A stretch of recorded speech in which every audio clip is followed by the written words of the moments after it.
खुशामदीद। अक्टूबर की 20 तारीख सन 2024 इतवार का दिन है। उम्मीद है कि आप खैरियत से होंगे और आप प्रोग्राम देखना शुरू कर चुके हैं जी सलाम जी के। मैं हूं आपका मेज़बान इशफा गौहर। हर दिन सुबह 8:35 पर आते हैं। आज 2 मिनट ताख़ीर के साथ आपके सामने आए, उसके लिए माजरत। लेकिन आज जब नशरियात में आए हैं तो कुछ अहम तरीन बातें आपके साथ शेयर करें, कुछ अहम तरीन मालूमात आपके साथ हम शेयर करने जा रहे हैं। और वो मालूमात और वो सियासत की बातें इंतहाई अहम है, क्योंकि रियासत जिस नवियत पर चलना शुरू हो गई है उसमें हर दिन एक नया उबाल आता है, एक नया बाप ज्वाइन करता है और उन तमाम औराक पर हमारी नज़र रहती है, मामलात पर नज़र रहती है और आपको पल पल अपडेट करने की कोशिश करते हैं।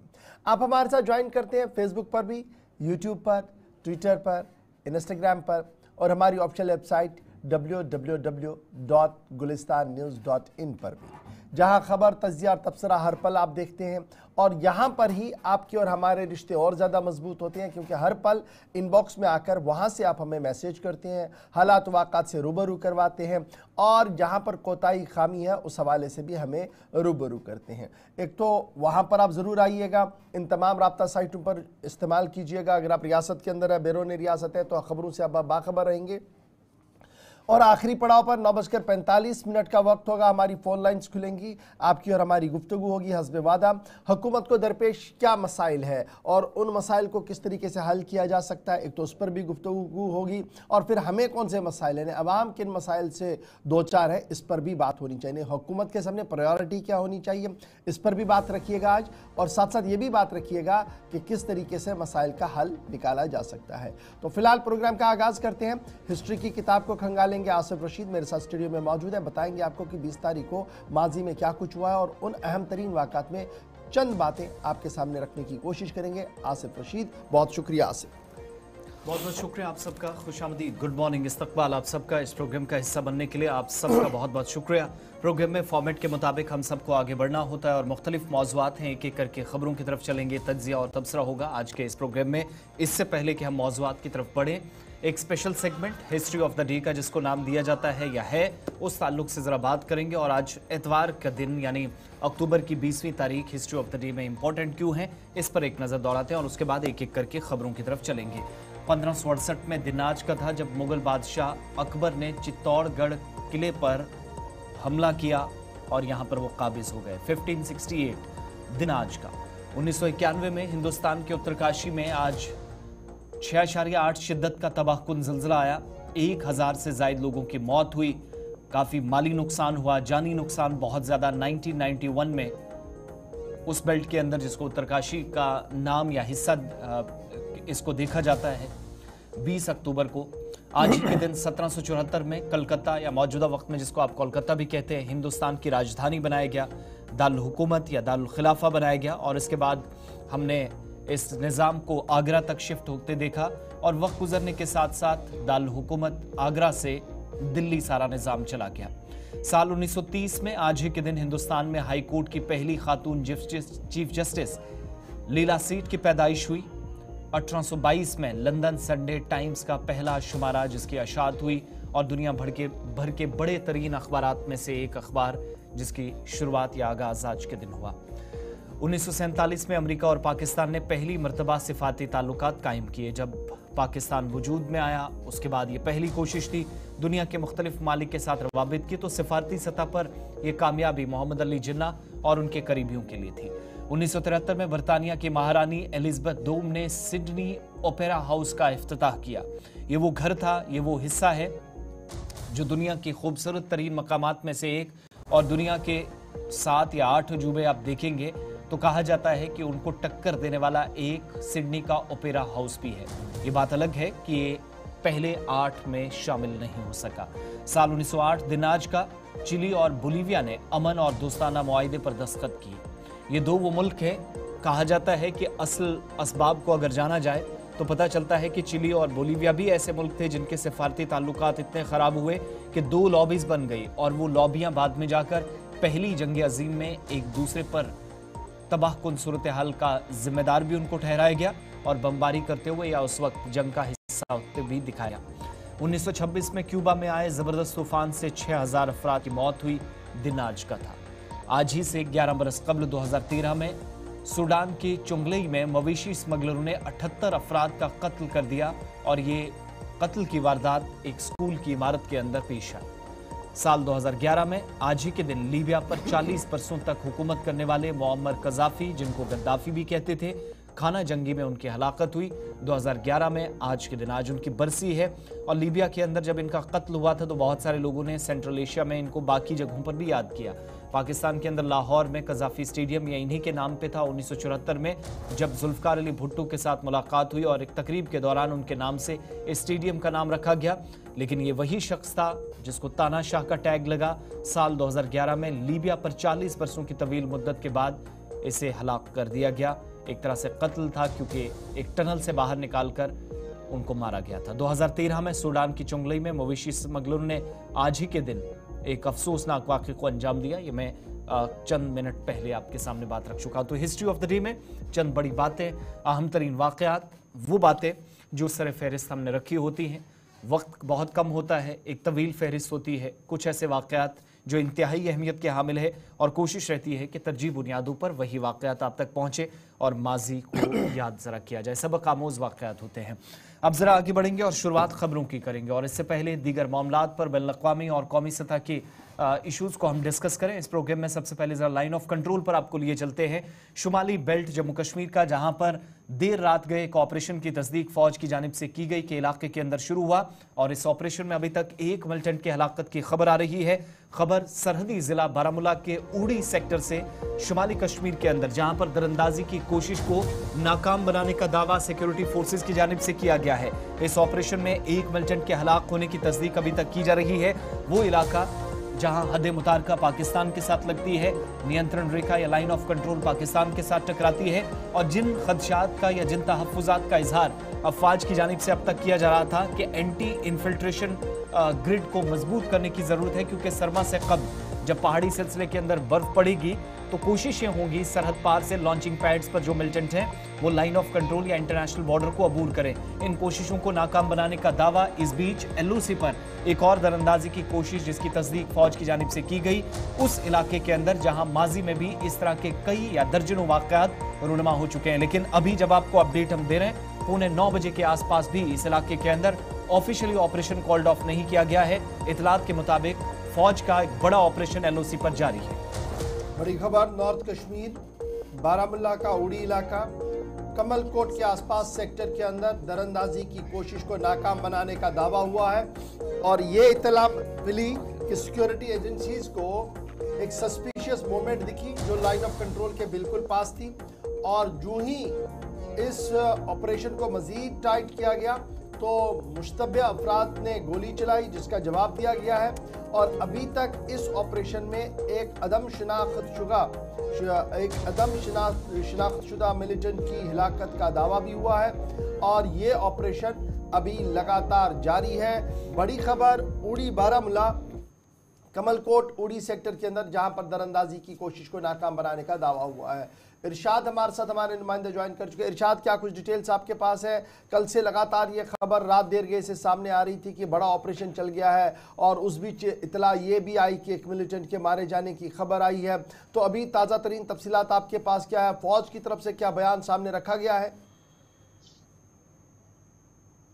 जी बिल्कुल, देखा जाए कल से गौर जी ये जो ऑपरेशन है ये लगातार जारी है, क्योंकि कल जो है कुछ व्यक्ति देखे गए सरहद के इस पार आने की फिराक में थे। हालांकि इनको पहले रोका गया, उसके बाद जो है इन्होंने ताबड़तोड़ हमला किया फौज के ऊपर और अभी तक जो है यही तफसीलात आ रहे हैं। एक मिलिटेंट की हलाकत हो चुकी है और बड़े पैमाने पे यहाँ पे इन जंगलात में जो सरहदी कस्बा यानी कि 0.5 किलोमीटर के जो दायरे में आता है ये इलाका, वहाँ पे इन जंगलात में जो है ये ऑपरेशन लगातार जारी है। ड्रोन कैमराओं के साथ साथ स्नैपर डॉग्स या पैरा जो होता है उनको यहाँ पे फौज को लाया गया और बाकायदा तौर पर 8RR या दीगर जो जम्मू कश्मीर पुलिस के जो आला अधिकारी है, आला अफसरान हैं या एहलकारों की बात करें, वो इस ऑपरेशन में लगे हुए हैं। क्योंकि देखा जाए अभी थोड़ी देर के बाद ही पता चलेगा कितने वहाँ पे मिलिटेंट की जो मौजूदगी है, कितने वहाँ पे है और कितनों की हलाकत हो चुकी है और कितना इरशाद, जिस मिलिटेंट के मारे जाने की तस्दीक की जा रही है या खबरें आ रही हैं क्या इसकी शनाख्त के ताल्लुक से कोई बात की गई है, कोई लबकुशाई मुतलका अफसरान की जानिब से हुई? नंबर 1। नंबर 2, बॉडी को लेकर क्या डिटेल्स हैं? बॉडी रिकवर हुई या अभी तलाशी कार्रवाई तक ही चीज़ें महदूद हैं? देखिए आसिफ जी, अभी बॉडी जो है एक मिलिटेंट की वहीं पे जो पड़ी हुई है, क्योंकि इसको जो है अभी तक जो है रिट्रीव नहीं किया गया। अभी थोड़ी देर पहले हमने फौज जराई के साथ या पुलिस जराई के साथ बात की, तो उनका ये कहना कि ऑपरेशन खत्म होने के बाद जो है पूरी डिटेल हम आपके सामने जो है रखेंगे। फिलहाल इस वक्त ये जो बड़े पैमाने पे ऑपरेशन चल रहा है और इसमें मजीद जो है वक्फा लग सकता है। और देखा जाए इस जो इलाका है ये, यानी कि ये लाइन ऑफ कंट्रोल का नज़दीकी इलाका है, 0.5 किलोमीटर में ये आता है और वहाँ पे ये जो सर्च है बड़े पैमाने पे इस वक्त जारी है। और बताया जाता है ये 4-5 मिलिटेंटों का जो ग्रुप था जो इस पार आने की फिराक में थे, इनको रोकने जिस दौरान ये कोशिश। बहुत बहुत शुक्रिया डिटेल्स देने के लिए। इरशाद हमारे साथ बारामूला से थे। उड़ी के अंदर दरअंदाजी की कोशिश कमलकोट सेक्टर में नाकाम हुई है। इस ऑपरेशन में एक मिलिटेंट की हलाकत का दावा किया जा रहा है, लेकिन बॉडी अभी तक, जैसा इरशाद बता रहे थे, वो सरहद के करीब, यानी उस जहां पर दोनों मालिक को या इस सरहद को डिवाइड करने वाली फेंस लगी हुई है या वायरिंग के लीजिए या तार के लीजिए, उसके करीब पड़ी है। अभी इसको बरामद नहीं किया गया है, लेकिन अगर ये इतलात सही हैं कि 3 से 4 मिलिटेंटों का एक ग्रुप दरअंदाजी की कोशिश कर रहा था, तो फिर इस ऑपरेशन को आप तवील जाते हुए देखेंगे, जहां पर मजीद इस ऑपरेशन में कार्रवाइयां फिलहाल आगे बढ़ेंगी। ये तो एक खबर आपके सामने शुमाली कश्मीर से। रुख जरा वस्ती कश्मीर का भी करते हैं, क्योंकि आतिशज़दगी के भयानक वाक़यात के बीच मजीद नुकसान की इतलात मौसूल हो रही हैं। और आप सब जानते हैं जम्मू कश्मीर के अंदर, बिलखुसूस कश्मीर सूबे में, हमने देखा है कि सरमा का आगाज़ होता है और पहले से इस तरह के अनफॉर्चुनेट इंसिडेंट्स वादी कश्मीर में बहुत ज़्यादा आना या होना शुरू हो जाते हैं। इसी तरह का सरमा से कबल चंद एक वाक़यात कई शुमाली कश्मीर के अंदर रुनमा हुए, लेकिन देर रात बटमालू के एक इलाके से भी भयानक आतिशज़दगी के वाक़े की इतलात मौसूल हुई, जिसमें अभी तक इशफाक 2 रिहायशी मकानात के नुकसान पहुँचने की इतलात मौसूल हुई। बिल्कुल, ये आग जो है वो ज़ियारत बटमालू के बिल्कुल पास में लगी है, जिसके बाद रिहायशी मकान के अंदर पहले ये आग नमूदार हुई, जिसने आनन फानन में मजीद 2 घरों को अपनी लपेट में ले लिया। और फायर एंड इमरजेंसी डिपार्टमेंट के जो एहलकारान हैं वो रात देर गए तक इस मौके वारदात पर मौजूद रहे और आग को बुझाने का काम किया। ताहम इस वारदात के दौरान किसी जानी नुकसान की कोई इतला नहीं है, लेकिन काफ़ी ज़्यादा माली नुकसान हुआ है। रिहायशी मकान मुकम्मल तौर पर खाकिस्तर हुए हैं और रात देर गए तक बतमालू श्रीनगर का इलाका, जहां पर रात देर गए आग की होलनाक वारदात की खबर सामने आई, पहले उसके फ़ौरन बाद फायर एंड इमरजेंसी डिपार्टमेंट के एहलकारान मौके पर पहुंचे, जिन्होंने इसे मज़ीद फैलने से रोका और तकरीबन 11-11:30 बजे के आसपास मुकम्मल तौर पर इस ऑपरेशन को क्लोज़ किया गया। ताहम माना जा रहा है कि मुकम्मल तौर पर जो रिहायशी मकानात हैं जिन्हें नुकसान पहुंचा है वो मुकम्मल तौर पर तबाह हुआ है, काबिल रिहाइश बिल्कुल भी नहीं बचे हैं। ताहम बेहतर खबर ये इसमें कि किसी जानी नुकसान की कोई इतला मौसूल नहीं हुई है। कई रिहायशी मकानों में आग लग सकती थी, लेकिन जो बरवक्त कार्रवाई फायर एंड इमरजेंसी डिपार्टमेंट और मुतल्लिका नौजवानों ने वहां पर की, उस वजह से इस आग पर काबू पाया गया। बटमालू के अंदर रात देर गए आतिशज़दगी की वारदात हुई है, जिसमें 2 रिहायशी मकानों को पूरी तरह से लपेट में ले लिया और कुछ पानी की वजह से मजीद आसपास के मकानों को भी नुकसान पहुंचा है। इस तरीके की इतलात और ख़बर जो है वो आज सुबह भी हमारे पास आई है। इसके बाद बढ़ते हैं जी आगे, ज़रा बात सियासत की भी करते हैं, क्योंकि रियासत के अंदर नई सरकार बन चुकी है और उमर अब्दुल्ला ने टेक ओवर करने के बाद कल अवामी इज्तिमा से भी खिताब किया, उस पर भी थोड़ी देर में आएंगे। लेकिन एक अच्छी और बड़ी खबर ये कि रियासती काबीना के अंदर जो करारदाद मंजूर की गई थी और लेफ्टिनेंट गवर्नर को भेजी गई थी, उसे लेफ्टिनेंट गवर्नर ने मंजूर कर लिया है। लेफ्टिनेंट गवर्नर ने क्लियर कर दिया है उमर अब्दुल्ला वाली हुकूमत ने जो करारदाद रियासत के अंदर स्टेट हुड को लेकर सामने रखी थी, यानी मुकम्मल रियासत का दर्जा बहाल हो, ये करारदाद रियासती काबीना में पास की गई थी और ये करारदाद बाद में लेफ्टिनेंट गवर्नर के पास भेजी गई थी। तो इतलात और ख़बर ये है कि काबीना की पहली करारदाद को मंजूर किया गया है लेफ्टिनेंट गवर्नर की तरफ से। और इतलात और ख़बरों के मुताबिक जब ये करारदाद मंजूर हुई है तो उसके फ़ौरन बाद ये बात भी सामने आई कि जो लफ्ज़ इस्तेमाल किया गया है वो है कि प्रोटेक्शन ऑफ, ये जो लफ्ज़ इस्तेमाल इसमें किया गया कि मुकम्मल तौर पर खुद मुख्तार रियासत का दर्जा बहाल किया जाए।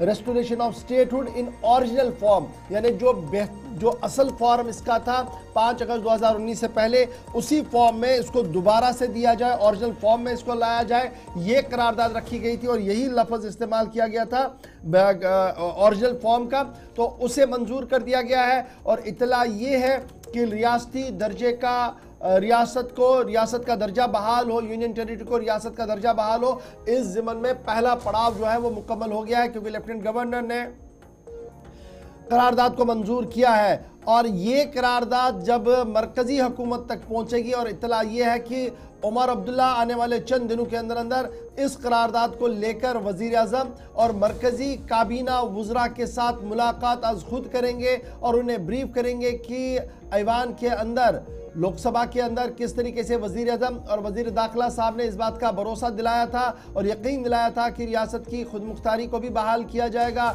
रियासत के दर्जे को भी बहाल किया जाएगा और हकूक़ भी बहाल होंगे। तो इस ज़िमन में जो पहला कदम है स्टेटहुड का, उसकी ओर कदम आगे बढ़ाया जाए। तो कैबिनेट ने अथोराइज़ किया है चीफ मिनिस्टर उमर अब्दुल्ला को कि वो ये मैटर टेकअप करे वज़ीर आज़म साहब के साथ, वज़ीर दाखिला के साथ। और हमारी इतलात के मुताबिक अगले हफ्ते वज़ीर आला उमर अब्दुल्ला जो है वो नई दिल्ली का दौरा भी करेंगे, जिस दौरान वज़ीर आज़म, वज़ीर दाखिला समेत मरकजी काबीना के कई लीडरों के साथ उनकी मुलाकात भी होगी। काबीना के उस करारदाद को जिसमें यह कहा गया था कि statehood in original form restore किया जाए, उसको मंजूरी मिल चुकी है और अब ये करारदाद जो है दिल्ली के लिए रवाना की जाएगी, जहां पर यह उम्मीद की जा रही है कि मरकजी हुकूमत भी इसकी ओर संजीदगी के साथ एक कदम आगे बढ़ाएगी। तो ये जो कल हम आपको खबर बता रहे थे कि करारदाद आई है, रियासती इंतजामिया ने इस पर खामोशी इख्तियार की, लेकिन बाद में ज़राए इब्लाग के सामने वो बात रखी गई, करारदाद की कुछ बातें सामने रखी गई और फाइनली रात देर के हमारे ज़रा ने इस बात की तस्दीक की कि जो करारदाद उमर अब्दुल्ला वाली हुकूमत ने काबीना में मंजूर की थी कि स्टेटहुड को लेकर, उसे लेफ्टिनेंट गवर्नर साहब ने भी मंजूरी दे दी है और उसे बाज़ाब्ता तौर पर दिल्ली रवाना किया जाएगा, जिसको लेकर उमर अब्दुल्ला भी अपना प्रोग्राम वहाँ पर बना रहे हैं कि दाखिला वज़ीर और वज़ीर आज़म के साथ इस ज़मन में मुलाकात की जा सके। तो ये अहम और बड़ी डेवलपमेंट कि रेस्टोरेशन ऑफ स्टेटहुड की ओर पहला कदम जो स्टेट असेंबली की तरफ से उठाया गया था वो दूसरे पड़ाव पर आ गया जब लेफ्टिनेंट गवर्नर साहब के दफ्तर में पहुंचा। वहां से अब ये फाइनल स्टेज की ओर चला गया है जहां पर वजीर दाखिला और वजीर आज़म साहब ने इसका ऐलान करना है और माना जरा कि उमर अब्दुल्ला की मुलाकात के बाद बहुत सारे मामलात इस पूरे मामले में बदल सकते हैं और बहुत जल्द ये ऐलान मरकज की तरफ से किया जा सकता है। इस तरीके की इतलात और खबरें जो है वो दिल्ली से लेकर जम्मू कश्मीर तक आ रही हैं। लेकिन फटाफट से चलते हैं जी आगे, जरा बात अब नए अरकान की भी करते हैं, क्योंकि कल ही ये खबर भी सामने आई कि रियासती असेंबली का इजलास मुनक्किद होगा और 4 नवंबर को जम्मू कश्मीर यूनियन टेरिटरी का असेंबली का पहला इजलास तय पाया गया है। 4 नवंबर को पहला इजलास होगा और तमाम मेंबरान असेंबली को कल अपने ओहदे और राजदारी का हल्फ दिलाया जाएगा। इस ज़िमन में तमाम तैयारियां मुकम्मल कर ली गई हैं। मुबारक गुल जो अबूरी स्पीकर नामजद किए गए हैं, उन्होंने कल आला सती इजलास भी तलब किया था जिसमें तमाम इंतजामात को हतमी शक्ल दे दी है। कल 2:30 बजे असेंबली कॉम्प्लेक्स के अंदर बाज़ाब्ता तौर पर मेंबरान को हलफ दिलाया जाएगा। लेकिन इस बीच बड़ी खबर कि पहला इजलास यूनियन टेरिटरी का जो होगा वो 4 नवंबर को होगा और स्टेट असेंबली का इजलास बुलाने के लिए जो काबीना ने मंजूरी दी है और सिफारिश की है लेफ्टिनेंट गवर्नर से कि वो समरी जारी करे ताकि वो पहले मुश्तरका इजलास से खिताब भी करे। मनोज सिन्हा लेफ्टिनेंट गवर्नर जो है वो मुश्तरका इजलास से भी खिताब करेंगे और वो जो उनका खिताब होगा वो रियासती काबीना उसे मंजूर करेगी, जिसके बाद लेफ्टिनेंट गवर्नर उस खिताब को ऐवान के सामने पढ़ेंगे। जो इजलास होगा MLAs का, यहाँ पर चूंकि आप काउंसिल नहीं है, सिर्फ MLAs हमारे पास है, तो ये इजलास इंतहाई अहम माना जा रहा है। यूनियन टेरिटरी असेंबली का पहला इजलास 4 नवंबर को बुलाया गया है और इस ज़िमन में लेफ्टिनेंट गवर्नर को बाज़ाब्ता तौर पर दरख्वास्त दे दी गई है कि 4 नवंबर से इजलास बुलाया जाए ताकि हम तैयारी भी करें और आगे जो हिकमत अमलिया है उसे भी तय पाया जाए।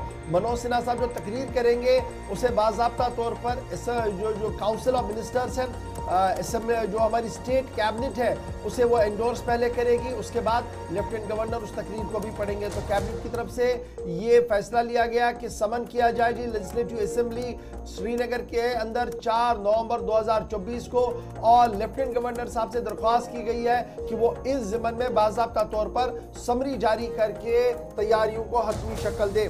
पहले प्रोटेम स्पीकर की अपॉइंटमेंट हुई, कल तमाम एमएलएज ओहदे और राजदारी का हल्फ लेंगे और 4 नवंबर को पहला इजलास बुलाने की तैयारी में जम्मू कश्मीर के अंदर उमर अब्दुल्ला वाली हुकूमत कर चुकी है। और माना जा रहा है कि इसके साथ ही पहले हमने देखा कि स्टेटहुड की रेस्टोरेशन की बात हुई है, और यहाँ पर जो इतलात और खबर हमारे पास है वो ये है कि ऐवान के अंदर मुख्तलिफ करारदादों को पेश किया जाएगा, जिनमें सरकार की तरफ से 370 वाले मामले पर भी करारदाद पेश की जा सकती है। जो नेशनल कॉन्फ्रेंस के जराया हमें है वो इस बात की तस्दीक कर रहे हैं कि इजलास शुरू होने के साथ ही इस इजलास के अंदर असेंबली के अंदर 370 वाली करारदाद को भी रखा जाएगा, जिसे बाद में मरकज को भेजा जाएगा ताकि उस पर भी गुफ्तगू शुरू हो सके। फिलहाल स्टेटहुड के हवाले से मैंने आपको एक खबर बता दी। दूसरी बड़ी खबर कि 4 नवंबर को स्टेट असेंबली का इजलास बुलाने की बात कही गई है। तमाम मेंबरान कल हलफ लेंगे 2:30 बजे से। मुबारक गुल ने तमाम तर अरेंजमेंट्स कर लिए हैं जो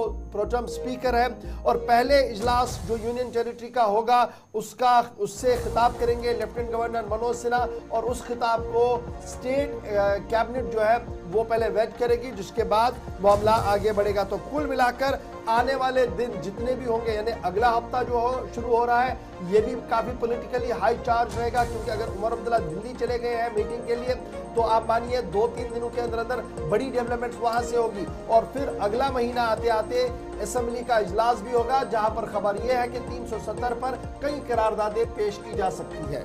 तो ये बड़ी डेवलपमेंट आइंदा दिनों में, जो अब तक सवालात पूछे जा रहे थे, जिसका कल इशारों में जवाब दिया गया कि हमने जो कहा वो होगा, और उमर अब्दुल्ला जम्मू के अंदर थे। इससे पहले हम ब्रेक पे जाएं, खबर जरा उमर अब्दुल्ला की जब हो रही है उनके ताल्लुक से बात मजीद करते हैं, क्योंकि उनकी जानिब से बैक टू बैक बयानात और मुलाकातों का सिलसिला भी कल पूरे दिन जारी रहा।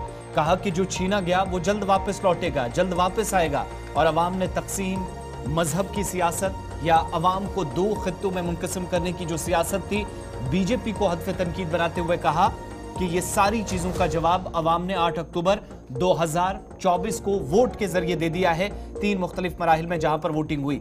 वज़ीर आला बनने के बाद उमर अब्दुल्ला का जम्मू का पहला दौरा, मुतअद्दिद लोगों से मुलाकातें हुई, सहाफ़ियों को दरपेश मुश्किलात दूर करने या मसाइल का अजाला करने का भी यकीन दिलाया। पुरतपाक इस्तकबाल पार्टी के दफ्तर में शेर कश्मीर भवन में हुआ, जहां पर हजारों लोगों ने उमर अब्दुल्ला को पहले खिताब में सुना। लेकिन बड़ी बात यह थी कि भारतीय जनता पार्टी पर बराह रास्त इल्जामात लगे कि सरकारी मशीनरी का इस्तेमाल किया गया, हदबंदी की गई, बहुत सारी इलाकों को तोड़ा गया, दाएं से बाएं और ऊपर से नीचे इलाकों को किया गया। और उमर अब्दुल्ला के इस इल्जाम के मुताबिक ये सब करने के बावजूद चुनाव तो कराए गए, लेकिन चुनावी नताइज जो अपने फेवर में करने की कोशिशें थी, अवाम को जात पात या मजहब के नाम पर तफरीक किया गया, वो सारी चीजें नहीं चलने दी गई। ये इस इलेक्शन की उनके मुताबिक सबसे बड़ी कामयाबी है। साथ ही ये कुछ जाती मामलात भी डिस्कस किए कि परेशानी हुई शुमाली कश्मीर में जब लोकसभा इलेक्शन से हारे, लेकिन जिस तरह का कमबैक हुआ, जिस तरीके से जवाब दिया, वो उनके मुताबिक पार्टी लीडर्स या वर्कर्स ने या लीडरशिप ने या क़यादत ने दोनों प्रोविंसेस में जो मेहनत की उसका ये नतीजा है। लेकिन इस इल्ज़ामात के बाद बीजेपी की जानिब से भी पलटवार किया गया है कि वक्त गुजरने के साथ साथ चीजें देखी जाएंगी, उसके बाद यहां से भी जवाब दिया जाएगा। बहरहाल वक्त है जहां इल्जामात लगाए गए, और इल्जामात के बीच कहा गया कि मुतअद्दिद इलाके, खित्ता चिनाब हो, पीर पंचाल खित्ता हो, जम्मू सूबा हो, जहां जहां हदबंदी हुई, जहां जहां मजहब और जात पात की नाम की बात हुई, वहां उमर अब्दुल्ला के मुताबिक बीजेपी और उनके इत्तेहादियों या हामियों की जानिब से इसी तर्ज पर वोट मांगे गए। यह पहला इस तरह का मौका था कि सीएम बनने के बाद पहली बार जम्मू के अंदर जब आए तो भारतीय जनता पार्टी को डायरेक्टली अटैक करते हुए चीफ मिनिस्टर देखे गए, और इशारा इस बात की भी तरफ किया कि आइंदा की जो हिकमत अमली है, जो सवालात पूछे जा रहे थे कि रेजोल्यूशन स्टेटहुड पर लेकिन 370 पर क्यों नहीं, उस पर भी बात की। लेकिन जो असल इल्जामात थे कि हदबंदी हो, रिजर्वेशन हो, लोगों को दाएं बाएं करना हो, जोड़ने तोड़ने की सियासत हो, गिरफ्तारियां हो, डराने धमकाने की राजनीति या सियासत हो, ये सब एक बड़ी पार्टी के काम नहीं आई।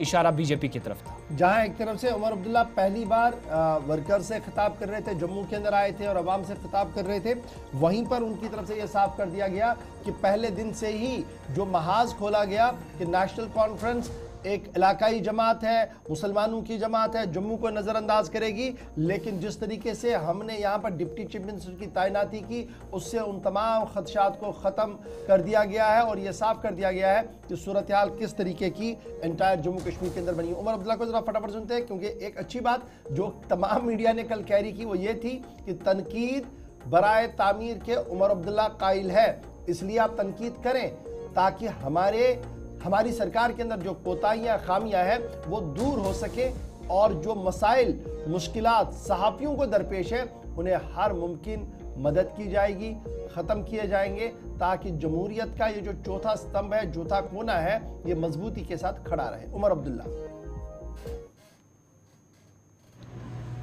जब डिप्टी सीएम बनाना था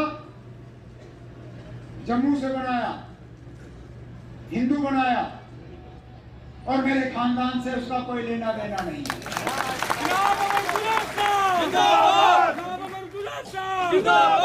अब क्या कहोगे? अब क्या कहोगे? क्योंकि सवाल तो हम आपसे भी बहुत कर सकते हैं, लेकिन आज मैं इस मौके का उस चीज के लिए इस्तेमाल नहीं करना चाहूंगा, क्योंकि लोगों ने जवाब दे दिया। जिस तरह डिलिमिटेशन कराई गई थी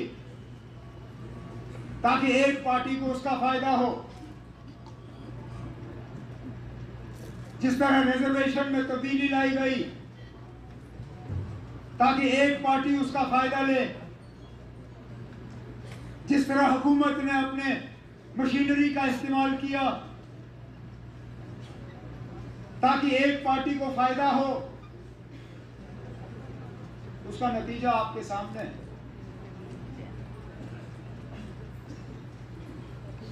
मतलब ये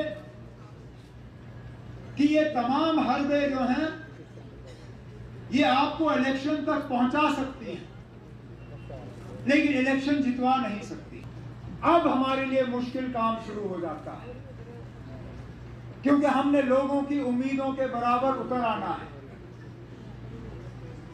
हमने लोगों के मुश्किलात हल करने, हमने यहाँ की परेशानियों को दूर करना है, हमने लोगों की शिकायतों को कम करना है, हमें हुकूमत और लोगों के दरमियान जो फासला है उसको कम करना है। इस बार फिलहाल कांग्रेस ने अभी तक मिनिस्ट्री में जो है शामिल होने का जो है कोई फैसला लिया नहीं है, लेकिन हमने तब भी डिप्टी सीएम बनाया और डिप्टी सीएम भी उसी पार्टी का जिस पार्टी का सीएम। ये उन लोगों के लिए जवाब है जो पिछले इलेक्शन में नेशनल कॉन्फ्रेंस के खिलाफ उंगली उठा के कहते थे कि ये मुसलमानों की पार्टी है, इस पार्टी में मुसलमानों के अलावा किसी के लिए जगह नहीं। कहते थे ये कश्मीरियों की जमात है, यहां जम्मू का कोई नहीं होगा। कहते थे ये खानदानी राज वाले लोग हैं, इनको खानदान के अलावा कुछ दिखता नहीं।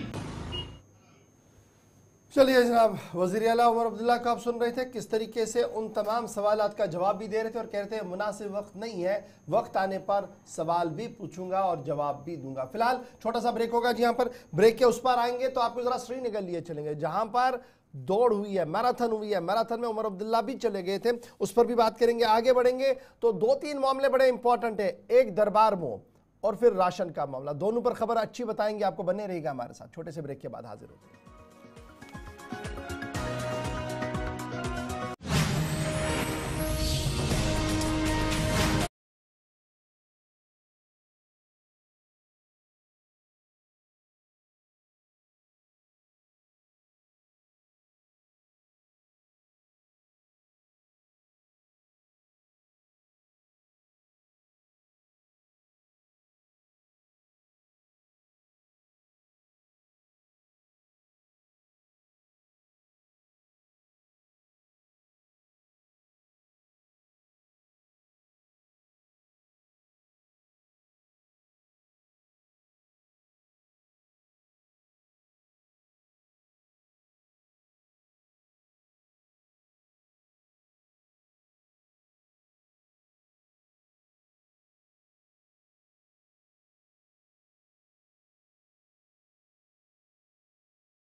ब्रेक के बाद इस्तकबाल आप सबका। जम्मू कश्मीर की खबरें जरा आपके सामने रखते चलें एक एक करके डिटेल वाइज। थोड़ी देर में दरबार मूव और राशन को लेकर भी कुछ पॉजिटिव डेवलपमेंट्स होने वाली हैं, उस ताल्लुक से बात करेंगे। हुकूमती सतह पर इकदामात की करना शुरू हो गए हैं, लेकिन उससे पहले उस बड़े मैराथन की तरफ लिए चलते हैं जिसकी शुरुआत अब से थोड़ी देर पहले हुई थी और ख़त्म भी हुआ है। बैनुल-अक़वामी मैराथन जिसका इनेकाद वादी कश्मीर के अंदर हुआ, दुनिया भर के बड़े इवेंट्स में से एक, जिसको हरी झंडी दिखाकर अब से कुछ देर पहले बल्कि झंडी दिखाकर वज़ीर आला उमर अब्दुल्ला की जानिब से रवाना किया गया था। मैराथन में 2000 से ज़्यादा रजिस्ट्रेशन हुई थी, नौजवानों की शिरकत हुई और कुछ देर पहले कंफर्मेशन हो गई कि 21 किलोमीटर तक की जो दौड़ थी, और हाफ मैराथन भी था, फुल मैराथन था, 21 किलोमीटर दौड़ में कीनिया के एक नौजवान ने कामयाबी हासिल की। ये वो वक्त था 6:15 के आसपास जब दौड़ की शुरुआत हुई।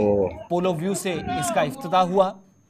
चीफ मिनिस्टर खड़े हैं, डायरेक्टर टूरिज्म खड़े हैं, महकमा सयाहत और भारत सरकार के भामी इश्तराक के साथ ये तकरीब मुनक़िद हुई। और ये तस्वीर वज़ीर आला उमर अब्दुल्ला की, जो इस मैराथन का खुद हिस्सा बने, नासिर असलम वानी उनके एडवाइज़र उनके साथ, पुलिस और सिविल एडमिनिस्ट्रेशन के अलावा जिनमें बिलखुसूस डायरेक्टर टूरिज्म खुद मौजूद हैं और दिगर। और ये वो नौजवान जिसने हाफ मैराथन जो 21 किलोमीटर रेस थी, वैसे तो 42 वाली अभी चल रही है, थोड़ी देर में उसके भी रिजल्ट्स आएंगे, लेकिन ये कीनिया का नौजवान जो आपके सामने स्क्रीन पर जिसकी हौसला अफजाई की जा रही है, 21 किलोमीटर वाली हाफ मैराथन दौड़ श्रीनगर के अंदर इसने कामयाबी के साथ मुकम्मल की और 25 लाख रुपए का जो फाइनल इनाम रखा गया है वो इस नौजवान ने जीता है। उसमें से आधा उनके नाम भी जाएगा जो सेकंड और थर्ड रनर अप होंगे। और ये वो लड़की है जो खवातीन में सबसे पहले 21 किलोमीटर के इस हाफ मैराथन में पहुंची है।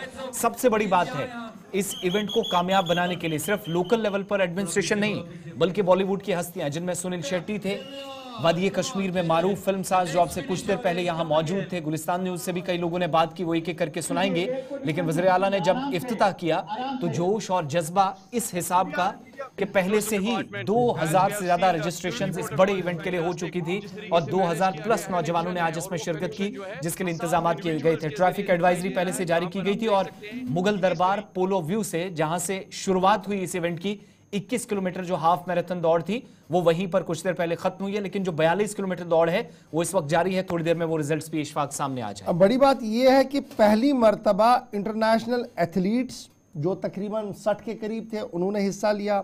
2000 पार्टिसिपेंट्स ने 42 किलोमीटर वाले स्ट्रेच पर भी दौड़ शुरू की थी और कुल मिलाकर ये पहला मैराथन था जो कश्मीर के अंदर किया गया था। इलेक्शन की वजह से थोड़ा डिले हुआ, लेकिन देर आए दुरुस्त आए। और ये तस्वीरें आज पूरे मीडिया जो लोकल है हमारा यहाँ पर तो चल ही रहा है। इंटरनेशनल फ्रेम पर भी हमने अभी थोड़ी देर पहले मैं चेक करा था, इंटरनेशनल फ्रेम पर भी काफ़ी जगहों पर ये तस्वीरें आई हैं कि किस तरीके से जम्मू कश्मीर के अंदर इंटरनेशनल मैराथन का रेस हुई है।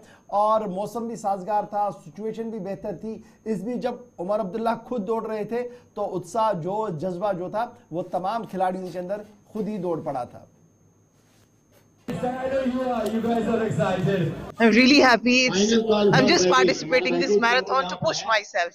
मुझे पता नहीं है मेरी कितनी लिमिट्स है। मेरे 10 किलोमीटर तो मैं भागती हूँ, but this time I really want to push myself. I want to check that how much I can go, how far. Personally, you believe the fantastic crowd all around for a long time in Kashmir. It's really exciting to see this. I've never seen in my life अभी तक इतने सालों में. It's for the first time. Really happy that Kashmir is moving toward a positive energy. मेरे हिसाब से तो बहुत अच्छा माहौल है यहाँ पे, सबको पार्टिसिपेट करना चाहिए, बाहर से भी लोगों को आना चाहिए और देखना चाहिए। यहाँ पे बिल्कुल बहुत अच्छा माहौल है और पार्टिसिपेशन के लिए बहुत अच्छा है। आपको क्या लग रहा है अरेंजमेंट्स एडमिनिस्ट्रेशन के एंड से कैसे हैं? टूरिज्म डिपार्टमेंट बड़ा इनिशिएटिव ले रहा है ग्राउंड पर। हाँ, कश्मीर टूरिज्म फर्स्ट टाइम यहाँ पे मैराथन आयोजित करवा रहा है और बहुत अच्छा अरेंजमेंट है, हर चीज़ के लिए उन्होंने ख्याल रखा हुआ है। यहाँ पे कोई परेशानी यहाँ पे एथलीट्स को नहीं हो रही है। बहुत मजा आ रहा है एंड बहुत एक्साइटेड हूँ क्योंकि 2019 में मैंने कश्मीर से कन्याकुमारी रन किया था, यही से श्रीनगर से डल लेक से, and I am so excited. मुझे एक बहाना मिला यहाँ पे मैराथन में आने का। I am feeling so great and देखते हैं अभी क्या माहौल रहता है। बिल्कुल बहुत जोश है, जैसा कि देखा गया फर्स्ट मैराथन हो रही है एंड काफी जगह से लोग आए हैं, बाहर से भी लोग आए, इंटरनेशनल नेशनली, एंड काफी लोग एक्साइटेड है इस मैराथन को लेके। एंड उम्मीद है कि आगे भी इसी उत्साह के साथ, इसी भी जोश के साथ ये and one of the most beautiful routes in the world. You're talking about a half and a full marathon, 21 to 42 kilometers, unbelievable. जो enthusiasm मैं देख रहा हूँ सभी जगह, youth में वो जोश, security personnel, all excited कि कुछ बड़ा होने जा रहा है. And I think ये दिन हिस्ट्री में लिखा जाएगा कि सालों साल मेरी गारंटी है और एक गट फीलिंग है कि ये मैराथन जो है बहुत बड़ा होगा और अगले साल you will see I think straight 10x और 50x अमाउंट ऑफ पीपल. और हम यही चाहते हैं कि स्पोर्ट्स यूथ को वो encouragement मिले and Kashmir is back to being the numero uno destination in the world. You see a lot of sportsmen coming from Jammu and Kashmir, and that's a big high, whether it's cricket, whether it's athletics, whether it's any other sport. So which is fantastic, that कि बच्चे हिस्सा लेना चाहते हैं और देश की team का एक हिस्सा बनना चाहते हैं, which is beautiful. So you believe that the things have been revived with Bollywood as well, as we have 70s connection from long time? Absolutely. I think that was one thing that was missing. हर गाने में जो background की खूबी थी, हमें खूबसूरत लगने की ज़रूरत ही नहीं थी. आई थिंक लोकेशन की वजह से हम खूबसूरत लगने लगते थे और आज भी वैसा ही होने वाला है. कल मुझे मौका भी मिला, I drove through the entire route और breathtaking. So the whole idea is to promote Kashmir as a popular sport tourism destination, and as you can see that tourism is a multifaceted activity wherein starting from leisure to sports to ecotourism and all kinds of branches, and the government believes that Jammu and Kashmir as a tourism destination has a scope for all kinds of these streams. And that is why to promote Kashmir, to promote Jammu and Kashmir handicrafts, to promote Jammu and Kashmir's scenic beauty, and to sell it as not only a national but an international destination, this concept was created under the leadership of our Honorable LG Sahab, and this idea was conceived by the worthy Chief Secretary. And we have been working on it tirelessly for the past 5 months. And as you can see, it is a fully accredited race which is taking place. The Long Distance Running Association has certified the very first edition itself, which happens rarely. The tags के सामने रखा है. दोबारा से तस्वीरें आपको दिखाते हैं. चीफ मिनिस्टर मौजूद थे, बाकी मेहमान थे, बॉलीवुड की अहम तरीन शख्सियात थी. इरफान फाजिल भी हमारे साथ एक साइड आएंगे. इरफान, इस वक्त क्या सूरत हाल है? ये जो 21 किलोमीटर की मैराथन है वो कंप्लीट हो गई है. विनर केनिया से रहे, लड़कियों की पार्टिसिपेशन अच्छी देखी, बॉलीवुड एक्टर्स, डायरेक्टर्स, फिल्म साज, बाकी तमाम लोग हमने देखे. लेकिन जो 42 किलोमीटर वाली थी, जरा उस पर भी अपडेट कर दीजिएगा.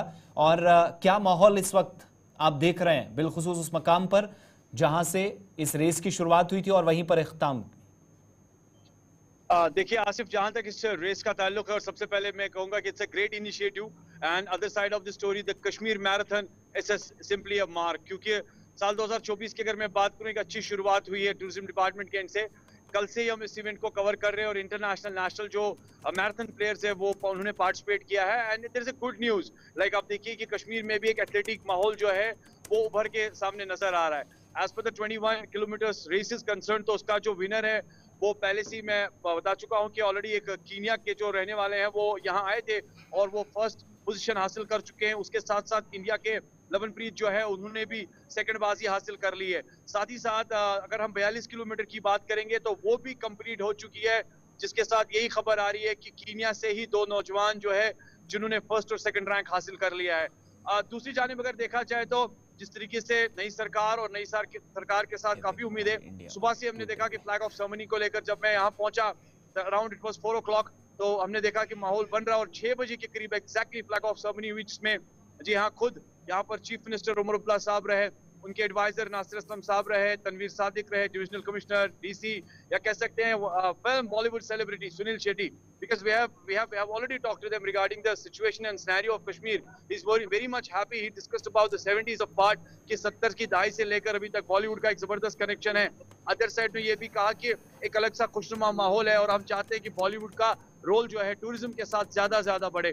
फिलहाल अगर मैं माहौल को लेकर बात करूंगा, मैं अपने वीडियो जर्नलिस्ट मोहम्मद शफी से गुजारिश करूंगा कि वो थोड़ा कैमरा पैन करे और यहाँ से दिखाएं कि किस तरीके का माहौल है. क्योंकि अभी जो रनर्स ने जिन्होंने रेस कंप्लीट कर ली है, इंडिविजुअल्स के जरिए आप देख रहे हैं कि कई लोगों के साथ बात की जा रही है, कई लोगों से इंटरेक्शन किया जा रहा है और हमने देखा चाहे जवान, नौजवान, बड़े, बुजुर्ग जितने भी हैं खास तौर पर इस रेस में, इस मैराथन में उन्होंने पार्टिसिपेट किया है। They are feeling very happy, क्योंकि उनका मानना है कि सेहत है तो सब कुछ है, नशे से दूर रहिए। नशा जो है वो जिंदगी बर्बाद करता है। और हमने देखा कि मुंबई, दिल्ली, अलग अलग शहरों से लोग यहाँ आए हैं। ये आप देख सकते हैं विजुअल्स के जरिए, मैं आपको दिखा रहा हूँ कि यहाँ पर एक ड्रिंकिंग वाटर फैसिलिटीज वगैरह रखी गई है, या मेडिकल फैसिलिटीज को लेकर एम्बुलेंसेज या डिफरेंट स्टॉल्स हेल्थ डिपार्टमेंट के एंड से वो यहाँ पर रखे गए हैं। बाज़ाब्ता टीम जो है सेक्रेटरी हेल्थ सर्विसेज कश्मीर की जानिब, अगर मैं रिकवरी स्टेशंस को लेकर बात करूं तो वो यहाँ पर लगाए गए हैं। अब खबर आ रही है तकरीबन 10 बजे के करीब जो है अवार्ड फंक्शन शुरू हो जाएगा, और अवार्ड फंक्शन को जी हाँ कंक्लूड करने के लिए खुद लेफ्टिनेंट गवर्नर मनोज सिन्हा जी यहाँ पहुंचेंगे अलॉन्ग विद मेंबर्स। और साथ ही साथ जिस तरीके से स्टेज यहाँ पर समा हुआ है, हम अंदाजा लगा सकते हैं कि कश्मीर में स्पोर्ट्स के साथ साथ नई चीज दिखाई दे रही है। और मॉर्निंग से ही काफी ज्यादा उत्साह, इन्हें हम कल से ही देख रहे हैं कि जिस तरीके से लोग काफी ज्यादा एनर्जेटिक फील कर रहे थे, न बल्कि हिंदुस्तान के अलग अलग शहरों से बल्कि कश्मीर से भी कई सारे ऐसे लोगों ने पार्टिसिपेट किया जो इस मैराथन रेस का हिस्सा बने। आसिफ, चलिए बहुत बहुत शुक्रिया सईद इरफान फाजिल हमारे साथ ज्वाइन करने के लिए। बात तो हो रही थी इंटरनेशनल मैराथन की जो श्रीनगर के अंदर कंप्लीट हो चुकी है, कीनिया के लोगों ने फिलहाल बाजी मार ली है। चलिए बात आगे भी इस पर होगी। 10 बजे जब अवार्ड फंक्शंस आएंगी, लेफ्टिनेंट गवर्नर साहब पहुंचेंगे तो आपको दोबारा वहां पर लिए चलेंगे। लेकिन जरा बात अब मसाइल की भी करते हैं, उन मसाइल की करते हैं जिनसे आप और हम हर दिन नबर्दा आजमा हो रहे थे, हर दिन रूबरू हो रहे थे। लेकिन अब उम्मीद ये है कि मसाइल का हल कहीं ना कहीं अवामी हुकूमत निकालेगी, क्योंकि इतलात और ख़बर ये है कि अवामी तकसीमकारी महकमे को मुतहरिक कर दिया जाएगा। और अवामी तकसीमकारी महकमे को इसलिए मुतहरिक किया जाएगा ताकि बुनियादी सतह पर जो डिस्ट्रीब्यूशन ऑफ राशन है वो सही तरीके से हो सके, और जो मसाइल दूर दराज इलाकों से लेकर गाँव शहर तक के लोगों के हैं कि जनाब इसको रैशनलाइज किया जाए, और जो हमें चावल सरकारी डिपो से मिल रहा था उसे बढ़ाया जाए। उस पर एक बड़ी खबर आ रही है कि हुकूमत इस पूरे मामले पर संजीदा है, और इस ज़िम्मन में अमूर सारिफीन व अवामी तकसीमकारी महकमे के जिम्मेदारों के साथ सलाह मशवरा शुरू कर दिया गया है। और इतला ये है कि अगली काबीना इजलास में राशन से मुतल्लिक एक बड़ा फैसला लिया जा सकता है। अगला काबीना का इजलास जिसकी सरबराही उमर अब्दुल्ला साहब कर रहे हैं, काबीना वजीर deputy chief minister Surinder Chaudhary साहब उसमें होंगे, सकीना एतू साहिबा होगी और दीगर वहाँ पर मुअज़्ज़ज़ अरकान भी रहेंगे। लेकिन इतला ये है कि दूसरे इजलास के अंदर हुकूमती सतह पर राशन को किस तरीके से तकसीम किया जाए, राशन का जो बुनियादी कोटा 5 किलो है इसको किस तरीके से बढ़ाया जाए, और 5 से 10 या 15 किलो तक किस तरीके से इसको लिया जाए, उस पर भी गुफ्तगू होगी। और इस ज़िम्मन में अमूर सारिफीन व अवामी तकसीमकारी महकमे के वज़ीर ने बाज़ाब्ता तौर पर यकीन दिलाया है कि इस ज़िम्मन में वज़ीर आला की हिदायत के तहत काम शुरू हो गया है, और बहुत जल्द इस ज़िम्मन में एक बड़ा फैसला सामने आ सकता है। न सिर्फ तकसीमकारी का मामला सही होगा, बल्कि सरकार ने गुज़श्ता दिनों आपको याद होगा कि लेफ्टिनेंट गवर्नर ने मटन, लाइव स्टॉक्स और दीगर चीज़ों के नरखों पर कंट्रोल अमूर सारिफीन व अवामी तकसीमकारी का ख़त्म कर दिया था। इसको वापस एक निज़ाम के तहत लगाया जाए ताकि अवाम को किसी तरीके की मुश्किल ना हो। इस ज़िम्मन में भी सरकार एक रेगुलराइजेशन, एक कानून ला रही है जिसमें इन तमाम लाइव स्टॉक, मटन और जो हम रोज़मर्रा का सामान बाज़ार से ख़रीदते हैं उस पर निगरानी रखने के लिए अमूर सारिफीन व अवामी तकसीमकारी महकमे को इजाज़त होगी। Food and civil service consumer affairs के जो वज़ीर हैं सतीश शर्मा, उनकी तरफ से बाज़ाब्ता तौर पर यह साफ कर दिया गया है कि एक बड़ा कंसर्न है राशन का, जो जम्मू के अंदर भी है, कश्मीर के अंदर भी है, इसे एड्रेस किया जाएगा। और इंटरनल डिपार्टमेंटल मीटिंग के बाद काबीना के सामने एक प्रपोजल रखा जाएगा जिस पर हरी झंडी मिल सकेगी, क्योंकि उम्मीद है कि ये मामला न सिर्फ मरकज के साथ उठाना पड़ेगा बल्कि विद इन द सिस्टम भी जो खामियां कोताहियां हैं इन्हें दूर करना वक्त की ज़रूरत है। तो याद रखिएगा कि ये जो मामला था चीनी का, चावल का, जो पेट्रोल अपने केरोसिन ऑयल का, इसे कहीं ना कहीं सिस्टमाइज करने की कोशिश की जाएगी। और इत्तला ये है कि आने वाली काबीना में इस पर भी एक बड़ा फैसला उमर अब्दुल्ला वाली हुकूमत ले सकते हैं। तो ये थी बात जनाब एक राशन के मामले को लेकर, जहां पर आपकी लगातार शिकायतें थी। लेकिन फटाफट से आते हैं एक और बड़े मामले पर, और यह बड़ा मामला है दरबार को लेकर। इतलात और खबर यह है कि दरबार मुंह को लेकर उमर अब्दुल्ला वाली हुकूमत भी मुतहरिक हो गई है, और लेफ्टिनेंट गवर्नर साहब की तरफ से जो फैसला गुज़श्ता दिनों लिया गया था कि दरबार मुंह को ख़त्म कर दिया गया, दोनों सेक्रेटरीट बैक वक्त काम करेंगे, जिसके बाद जम्मू के अंदर ताजरों को गोनागो मुश्किलात से दो चार होना पड़ा था। इतलात और ख़बर यह है कि दरबार मुंह रेस्टोर हो सकता है, और ये रेस्टोरेशन का काम भी अगली काबीना में रखा गया है। बहुत जल्द काबीना इस ज़िमन में फैसला करेगी, और हमारे ज़राया जो काबीनी ज़राया है वो इस बात की तस्दीक कर रहे हैं कि कल भी उमर अब्दुल्ला जब जम्मू के अंदर थे तो मुतअद्दिद अवामी वफूद ने उनसे मुलाकातें की। श्रीनगर के अंदर अवामी वफूद ने मुलाकात की, जिन्होंने रीजनल बैलेंस को बरकरार रखने, ताजरों के मसाइल को उजागर करके उनके सामने रखने की कोशिश की, जिसके बाद ये मन बनाया गया है कि लेफ्टिनेंट गवर्नर इंतजामिया ने जो दरबार पर पाबंदी की थी और दोनों जगहों पर दरबार चलाने की बात की थी, उसे शायद ख़त्म कर दिया जाएगा, और जम्मू के ताजरों और जम्मू के लोगों की जो दीरीना मुतालबात है, मसाइल इस ज़िमन को लेकर, इसे पूरी तौर हल करने का फैसला लिया जा सकता है। आइंदा काबीना इजलास में एक बड़ा फैसला होगा जो दरबार मुंह को लेकर भी हो सकता है। इस ज़िमन से ये बड़ी खबर इस वक्त सामने आ रही है, क्योंकि जम्मू से मुतअद्दिद ताजर अंजुमन इनफरादी सतह पर लोगों का ये मानना था कि एक कल्चरल बॉन्ड था जो टूटा है जम्मू और श्रीनगर के बीच में। दूसरा फिर फाइनेंशियल बॉन्ड दोनों के बीच में था। ट्रेडर्स का अपनी बात थी कि जनाब ट्रेड मुकम्मल तौर पर ख़त्म हुआ है। फिर टूरिज्म के हवाले से भी ये 6 महीने जम्मू के अंदर बड़े इंपॉर्टेंट माने जा रहे थे, लेकिन अब माना जा रहा है कि शायद दोबारा से रियासती काबीना इस पूरे मामले पर सोचेगी, और शायद दोबारा से दरबार मोह भी शुरू हो सकता है, क्योंकि उमर कई बार इशारों में इस बात को कह चुके थे, इस चुनाव के पहले भी, चुनाव के बाद भी।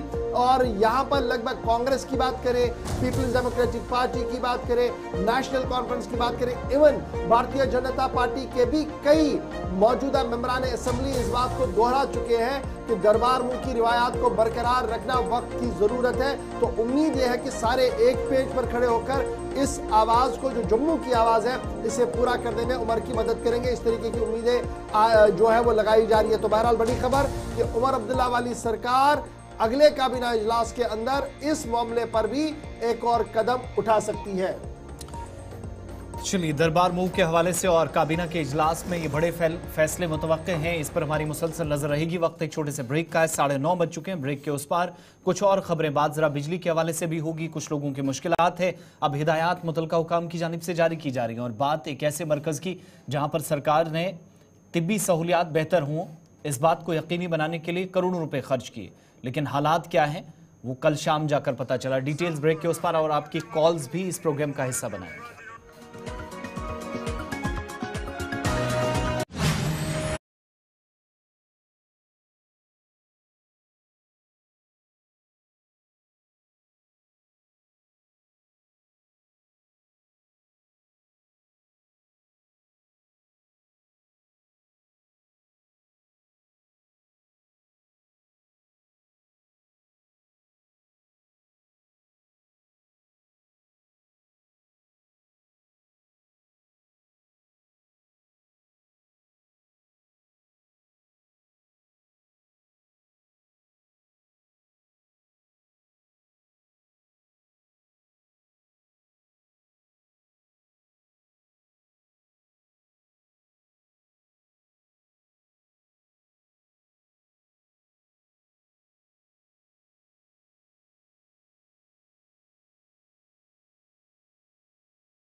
ब्रेक के बाद इस्तकबाल आप सबका। प्रोग्राम आप देख रहे हैं सलाम जी के। राशन के हवाले से हमने बात की, बिजली की अब जरा बात करेंगे और बात दरबार मूव की भी हुई और बिजली सार्फिन को हिदायत भी दी जा रही हैं। लेकिन इन सब के बीच में ये जो बिजली बहरान है, खुद अथॉरिटीज़ या मुतलकिन परेशान नजर आ रहे हैं। एक तरफ हुकूमती सतह पर वादे हुए, बातें की गई, वक्त गुजरने के साथ साथ चीज़ें क्लियर होंगी, लेकिन मौजूदा वक्त में जो परेशानियाँ हैं आज आप दोनों प्रोविंसेस के अंदर देखेंगे, किसी एक जगह नहीं, ज्यादा सोलर का इस्तेमाल करने की हिदायत कंसर्न अथॉरिटीज सार्फिन को दे रही हैं। KPDCL और JPDCL, Jammu power distribution corporation limited, और यही हाल KPDCL का भी है। 43,000 के आसपास अथॉरिटीज के मुताबिक कश्मीर सूबे में इस वक्त ऐसे लोग हैं, घरेलू सार्फिन खासतौर से, जिनकी तरफ बकाया जाते हैं, जो बिजली का किराया अदा करने में या जो रकूमात थी वो देने में अभी तक नाकाम रहे।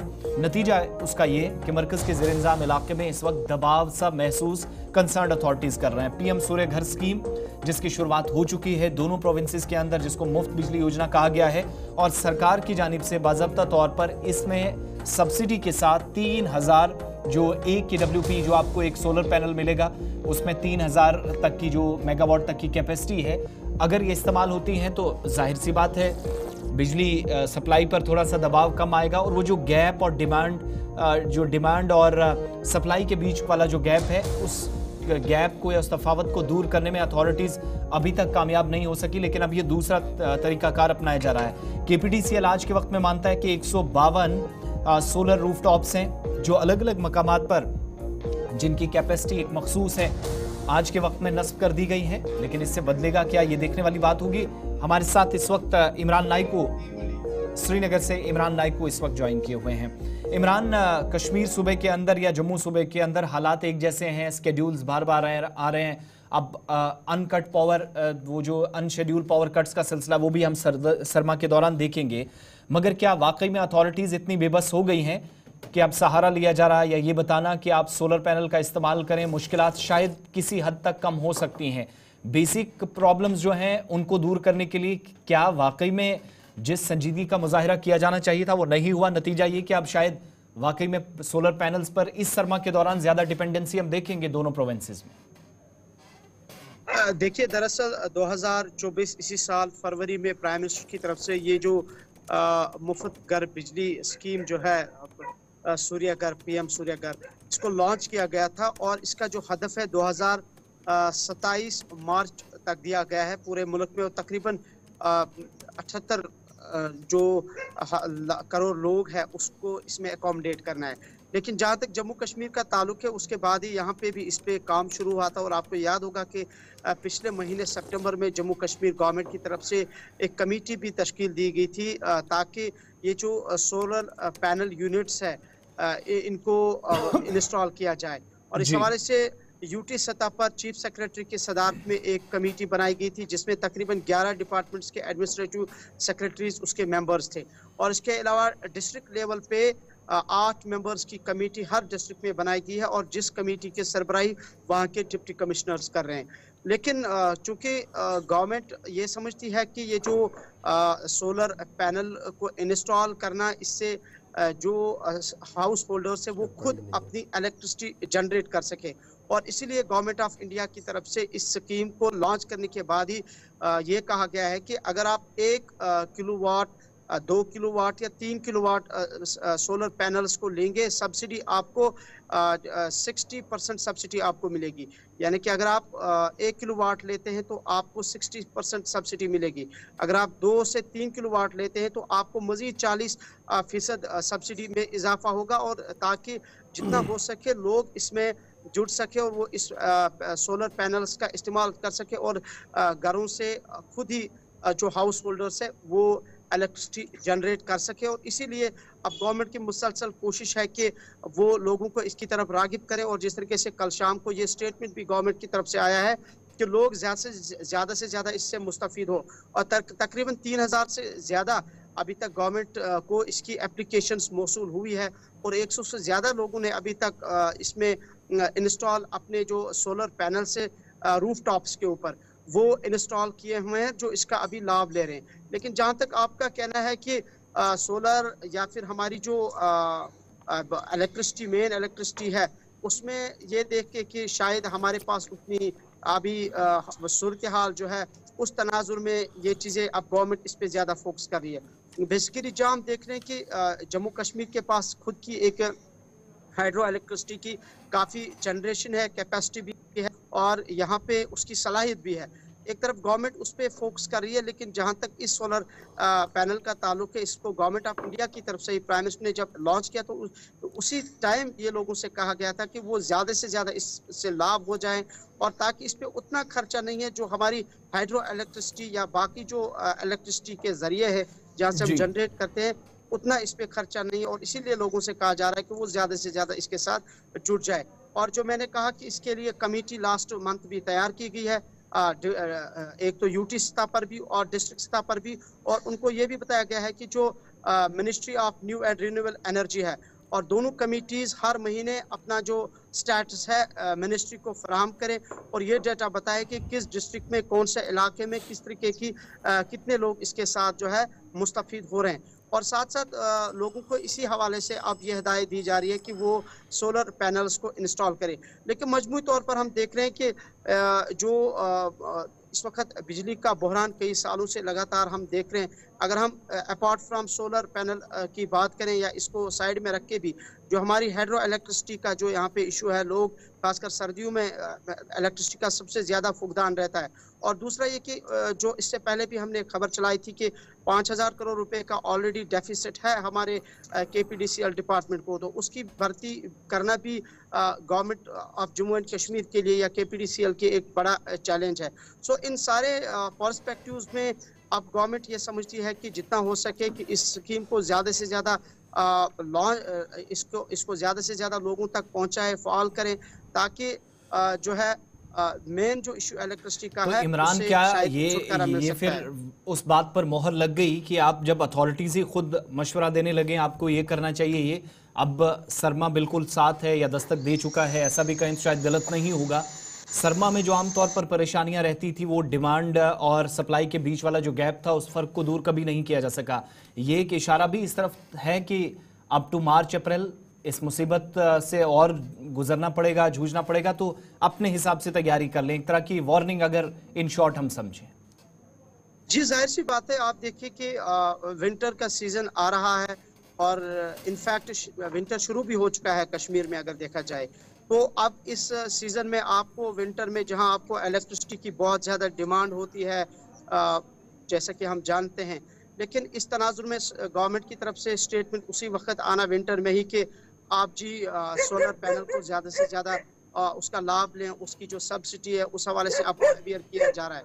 हालांकि इस पे 2000 फरवरी में ये स्कीम लॉन्च हुई थी और इससे पहले भी इस पे गवर्नमेंट को और ज़्यादा मुस्तकम और काम करने की ज़रूरत थी। लेकिन अब चूंकि सर्दियों का मौसम आ चुका है, जैसे आपने कहा कि अब शायद सरकार ने हाथ खड़े किए कि उस तरीके की बिजली की शायद फिर से सूरत हाल देखने को मिल सकती है या बिजली का बहरान फिर से हमें विंटर में देखने को मिल सकता है, और इसलिए लोगों को कहा जा रहा है कि आप जल्द से जल्द इस स्कीम का फायदा उठाएं। लेकिन सिर्फ हमें इस स्कीम को अब नेगेटिव पॉइंट ऑफ व्यू से भी नहीं देखना है, क्योंकि ये एक अच्छी स्कीम है और जैसे मैंने कहा। चलिए, बहुत बहुत शुक्रिया हमारे साथ इमरान नायक को ज्वाइन करने के लिए। KPDCL की तरफ से तमाम डोमेस्टिक कंज्यूमर से ये कहा गया है कि वो सोलर पैनल का इस्तेमाल करें और साथ साथ जो पावर एमनेस्टी का इस वक्त स्कीम चल रही है इसका भी फ़ायदा उठाएं और 31 तारीख तक ये स्कीम चलेगी। उसके बाद शायद 31 मार्च के आगे ये नहीं चलेगी, इसलिए जिनके वाजिबुल अदा अभी भी है तो वो किस्तों के ज़रिए से कुछ कम करवा के अपनी बिलों का जो है वो अपने बिलें जो है वो भर सकते हैं। PM सूर्यघर मुफ्त बिजली योजना जो है वो जम्मू कश्मीर के अंदर भी शुरू कर दी गई है और इस ज़िमन में सब्सिडी जो है एक KWP के लिए 3,000 रुपये, 2 के लिए 6,000 रुपये और इसी तरीके से 3 KPW के लिए 9,000 रुपये दिए जाएंगे। जो मैक्सिमम सब्सिडी है वो जनाब सबको मिल रही है और ये डायरेक्ट टू बेनिफिट स्कीम है, यानी डायरेक्ट आपके अकाउंट्स में ये स्कीम जाएगी। नेशनल पोर्टल पर अभी तक जो KPDCL के आदाद शुमार है 3,116 एप्लीकेशन सामने आई है और इस पर कुछ लोगों के लिए जो है वो अप्रूव भी हो गया है और उन्होंने ये सोलर पैनल जो है लगाए हैं। और इसी तरीके जो एरियर्स अभी बाकी है यानी वाजिबुल अदा, जो डोमेस्टिक कंज्यूमर्स के पास पैसा है वो तकरीबन 40,000 से ज़्यादा कनेक्शन होल्डर्स ऐसे हैं जिनका वाजिबुल अदा अभी भी है। तो आगे बढ़ते हैं जी जनाब, बात गांदरबल की करते हैं जहाँ पर तिब्बी सहूलियात का फुकदान है और नौमुंतखबा मेंबर असेंबली ने जब अचानक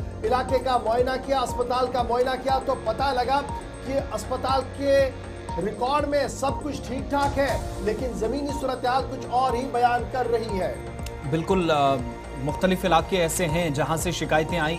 इस प्रोग्राम में भी कई लोगों ने कॉल की और बताया कि सूरत हाल पूरे इलाके के अंदर या पूरे ज़िले के अंदर क्या है। यानी जब हेल्थ वाले इश्यूज़ पे बात होनी चाहिए या होती है तो बहुत सारे इश्यूज जिन पर लेफ्टिनेंट गवर्नर एडमिनिस्ट्रेशन कहती है काम हुआ, लेकिन ये तस्वीरें हैं वटलार गांदरबल की और ये एक जच्चा बच्चा अस्पताल है, मिनी मैटरनिटी हॉस्पिटल जिसको आप कहते हैं।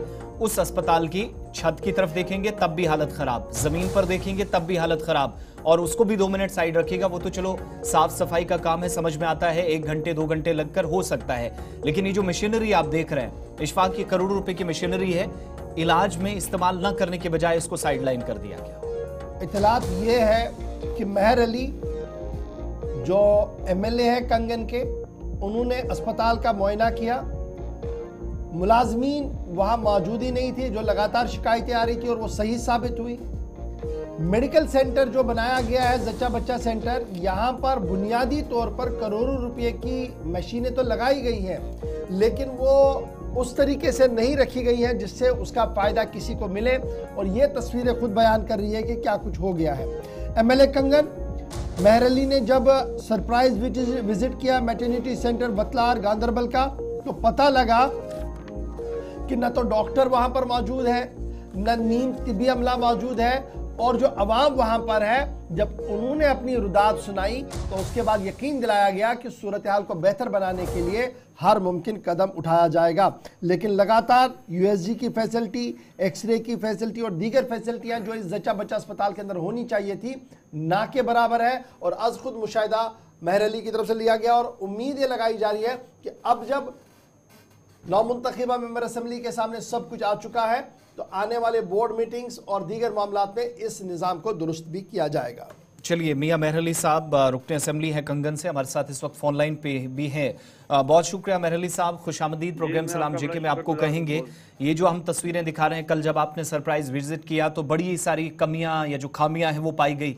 असल जो आपने सूरत हाल खुद अपनी आंखों से देखी वो भी बताइएगा, और ये जो जंग आलूदा मशीनरी है इसकी खराबी का, सफाई ना होना, तिब्बी निज़ाम का बेहतर ना होना, कौन जिम्मेदार इस इलाके के अंदर इस मरकज में है? इसके जिम्मेदार जो है वो हेल्थ डिपार्टमेंट है। मुझे इलेक्शन कैंपेन के दौरान काफी लोगों की शिकायत आई थी वतलार से कि वतलार में अस्पताल का बहुत बुरा हाल है जी। तो कल जब मैं वहां गया तो मैंने वहां पाया कि वहां पे जो डॉक्टर जो हैं, डॉक्टर सैलरी वहां से विड्रॉ करते हैं पर उनको लार में और गांदरबल में लगाया गया है। तो जो एक्सरे मशीन है उसको लाया गया था पर उसको जोड़ने के लिए कोई टेक्नीशियन नहीं था, तो उसको जंग लग गया है। तो ऊपर जो छत है वो छत उसमें वो क्रैक की हो गई है, तो वहां से वो नीचे गंद गिर रहा है जी। तो डॉक्टर ड्यूटी पे अवेलेबल नहीं है। वैसे ही हाड़ी गनीवान का अस्पताल है, एम्बुलेंस है तो ड्राइवर नहीं है। तो हेल्थ सेक्टर की इतनी बुरी हालात हैं, इतने बुरे हालात हैं कि आप पूछिए मत। तो मैं डायरेक्टर हेल्थ से और CMO गांदरबल से मीटिंग कर रहा हूँ, मैंने उनको भी इस मसले में बोला है। तो मैंने इनको ये बोला है और मैं आपके चैनल के विसादत से ये कहना चाहता हूँ कि कंगन कॉन्स्टिट्यूंसी में हेल्थ हो, PHE हो या PWD हो, किसी अफसर के साथ कोई कंप्रोमाइज नहीं होगा। मैं लोगों के लिए हूँ, तो मैं इंशाल्लाह ताला ये चीजें जो हैं ये अगले 10-15 दिन में मैं डायरेक्टर हेल्थ, सेक्रेटरी हेल्थ से मिलकर। अच्छा, ये बात महर अली साहब किस हद तक दुरुस्त है जो हमारे नोटिस में आई कि कुछ एम्प्लॉइज जिनकी ड्यूटीज हैं वो हैं ही नहीं यहाँ पर, कुछ तो गैर हाजिर थे, लेकिन कुछ जिनकी ड्यूटीज यहाँ पर हैं और कहीं और काम कर रहे हैं और तनख्वाह इसी इदारे से निकाली जा रही है। बिल्कुल सैलरी यहाँ से विड्रॉ की जा रही है। कुछ लोग लार में हैं और कुछ लोग जो है वो गांदरबल अस्पताल में हैं। आप देखिए ना, एक्सरे मशीन है पर उसको टेक्नीशियन जोड़ने के लिए नहीं आया, तो इतनी बड़ी एक्सरे मशीन जो है उसको जंग लग गया है। आप देखिए ना, मतलब डॉक्टर मेहर साहब ये बताइएगा, जिस मशीन का आप जिक्र कर रहे हैं, खबर ये भी है कि अल्ट्रासाउंड के लिए भी वहाँ फैसिलिटी नहीं है, जबकि जच्चा बच्चा अस्पताल है, लेकिन ये मशीन कब यहाँ लाई गई है और इस कब कितने वक्त से यहाँ पर है? ये मशीन 2-3 साल हो गए इसको यहाँ रखे हुए,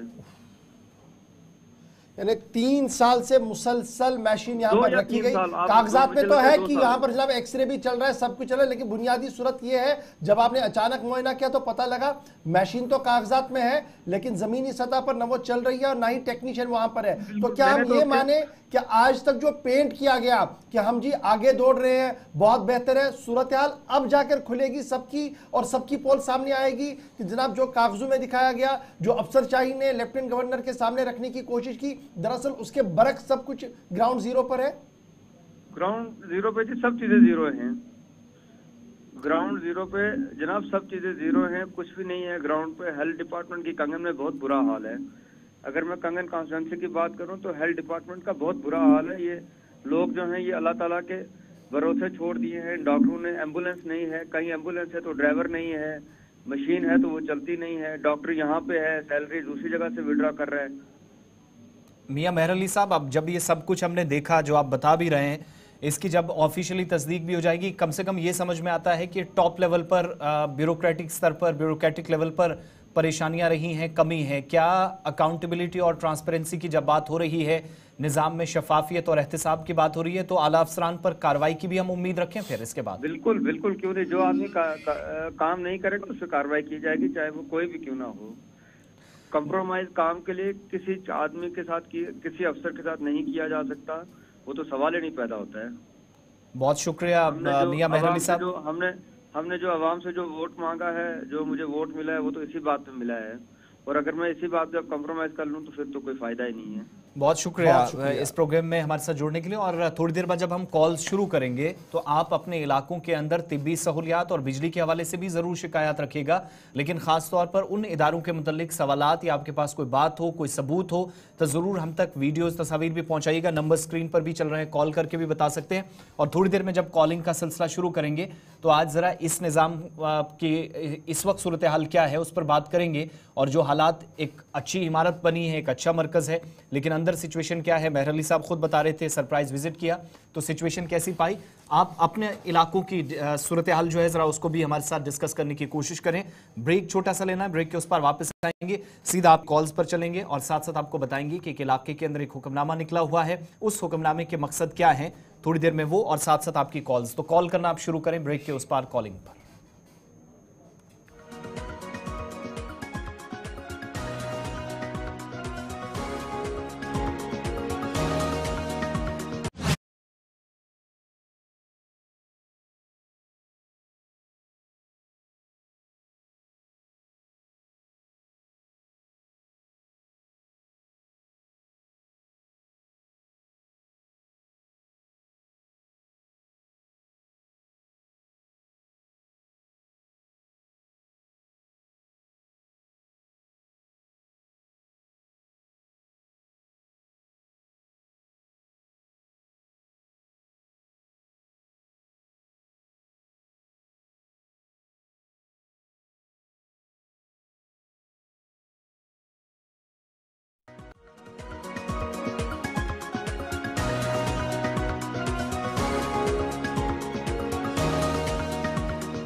दोबारा आपका इस्तकबाल है। थोड़ी देर में हम फोन कॉल्स आपकी लेंगे, आप कॉल करना शुरू करें। कुछ कॉलर्स ने हमारे साथ ज्वाइन किया, लेकिन एक बड़ा इंपॉर्टेंट इशू है।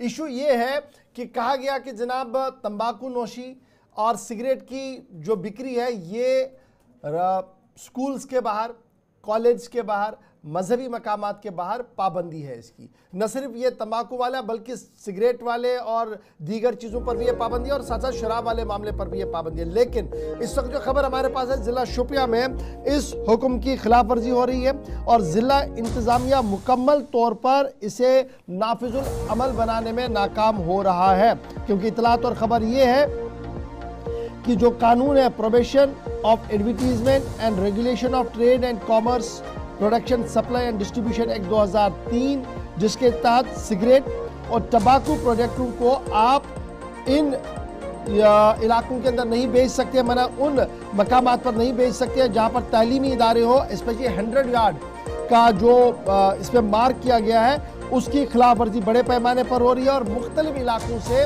सिगरेट नोशी के रुझान बढ़ने की इतलात आ रही है।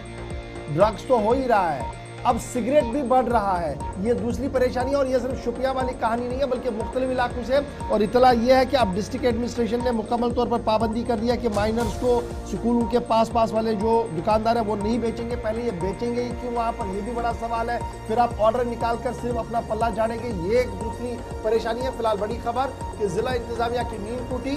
कल ये रात देर के ऑर्डर जारी हुआ है जिसमें ये कहा गया कि 100 यार्ड स्कूल के आसपास, 100 यार्ड्स के आसपास आप माइनर को नहीं बेचेंगे। अब ये हुक्मनामे में ये था कि आप नहीं बेचेंगे, वहां पर अब माइनर कैसे जोड़ा गया ये मेरी समझ से बाहर है।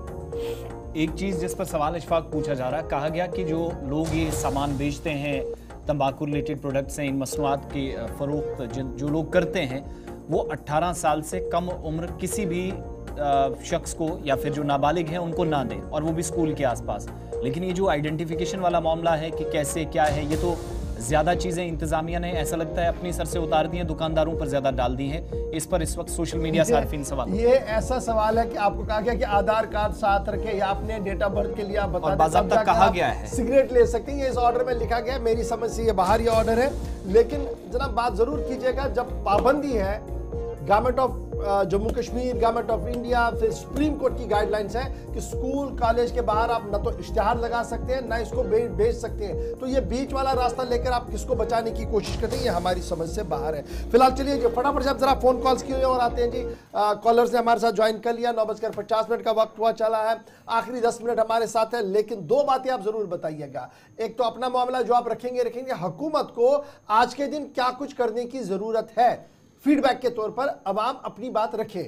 अगरचे वज़ीर आला हर एक चीज़ से नहीं मिल सकते, लेकिन जब आप यहाँ बात करेंगे तो ये उम्मीद रखिएगा कि वज़ीर आला तक ये बात जाएगी, लेफ्टिनेंट गवर्नर के दफ्तर में ये बात जाएगी और उन्हें ये पता लगेगा कि जो हम कर रहे हैं क्या वो सही है या गलत है, या जो करने की वो कोशिश कर रहे हैं क्या वो सिमत सही है या उसको सिमत को चेंज करने की जरूरत है, तेजी कितनी लाने की जरूरत है। इस पर जरूर अपनी बात रखिएगा ताकि एक फीडबैक के तौर पर हम भी काम करें। कॉलर हमारे साथ है, पहले कॉलर को शामिल प्रोग्राम करवाते हैं जी। हेलो हेलो, अस्सलाम वालेकुम। वालेकुम अस्सलाम व रहमतुल्लाह जी। खबर सब ठीक पर छो? अल्हम्दुलिल्लाह रब्बिल आलमीन। आसिफ साहब क्या ठीक, सेहत क्या ठीक? शुक्र मालिक अस्कुन। सर को बोर्ड चीज इस करान जनाब डॉक्टर फारूक साहब और जनाब उमर अब्दुल्ला साहब बड़ शुक्रिया सोपोर वर्ड तो सैत्री वर्ड अवश्य नुमाइंदगी आज दिन सोपोरस और ये खुशी मुकाम के सारे को बारी अक्सरियत से जोन सोपोरस में इरशाद अहमद कारण नेशनल कॉन्फ्रेंस में मगर अशकुर अमीटी ग्राउंड में डॉक्टर जनाब उमर अब्दुल्ला साहब बात बराबर सोपोरस शेर सोपोर मसैल सोपोर मसैल गन हाल चूंकि बहरहाल सू याद दिली करान जनाब चीफ मिनिस्टर उमर अब्दुल्ला साहब कि आज कम से कम शहर के सोपोर मसैल आबुक मसल बिजली मसल ड्रेन मसल सड़कन मसल बिजली मसल प्रत कम मसल इरशाद साहब थो कि आज ग सोपोर मसैल हाल और सोपोर प्रत कुन इंशाल्लाह जरूर और जरूर वाकई कत तो तम तिहंद जिम्मेदार ती प्रोग्राम वुचान तिमन जिम्मेवारी थमस वुचन खतर तिम आसान यह बोजान और तिम वातनावन यह शेच पैगाम पन्निस कायदस तो उमर अब्दुल्ला ताम यम रियासत वज़ीर आला ती सड़ा शुक्रिया सब कॉल करने बाबत। एक और कॉलर है जी। हेलो हेलो, अस्सलाम वालेकुम सर। वालेकुम अस्सलाम सर, श्रीनगर पे से नज़ीर अहमद सर। जी नज़ीर साहब। सर आज चीफ मिनिस्टर उमर अब्दुल्ला साहब मुबारक करार सर जी। हम सर बे मुतालबा कि ये खास निज़ाम चलोम साजम डेलीवेजरो कैजुअल लेबरो सर अमुक मसल हल गन सर वन जिस काल अल्लाह ताला क्या चार पामत कर क्या मसल हल गन कैजुअल डिलीवेजरन मामल पजी पे बोड़ मसल और उम्मीद कि यह गोश तिथे पे हल गस पे 377 538 तो बाकियन मामलात पे संजीदगी सान सारी कत करान अत मामलस पे रियासती इंतजामिया सोचुन तिकाज सासवाद नौजवानन हुंद मुस्तकबिल दावस लोगमुत और रात तिथ पे मुलाजिमो अपील कर कि अस जमहूरी तर्जस पे यह यचान कि तीन मसले गई हल गन मे उम्मीद जरूर कि तुह तह कर कत तमो तो रात कत कर जरूर वात काबीनस ताम तुज यह पैगाम और वुचो क्या कुछ जवाब आस तौर ते सदा शुक्रिया कॉल करने बाबत। एक और कॉलर हमारे साथ है जी। हेलो हेलो जी, नाम बताएं अपना, कहां से? चलिए एक और कॉलर हमें ज्वाइन करेंगे। 4 नंबर आपकी स्क्रीन पर 448-125-876 और 699 या 699 पर आप कॉल कर सकते हैं, चारों नंबर्स। फर्स्ट एक और हमारे साथ कॉलर। हेलो हेलो हेलो जी, नाम बताएं, कहां से? अस्सलाम वालेकुम। जी वालेकुम अस्सलाम। जी सबसे पहले मैं बहुत शुक्रगुजार हूँ आपका कि आपने इस तरह का एक प्रोग्राम बनाया है जहाँ पे हमें मौका मिलता है कि हम आपके साथ रूबरू बात कर सकते हैं। मेरा नाम जैनुल आबदीन रैना है, मैं जिले गांधरबल के तहसील गुंड से ताल्लुक रखता हूँ। जी जी जी बताएं। जी इस वक्त जो मैं बात करना चाहूँगा वो ये कि देखिए अभी हुकूमत हमारी बनी है, कुछ ही दिन हुए हैं, अभी हलफ बर्दारी की तकरीब जो है वो हुई है, आधी कल होने वाली है।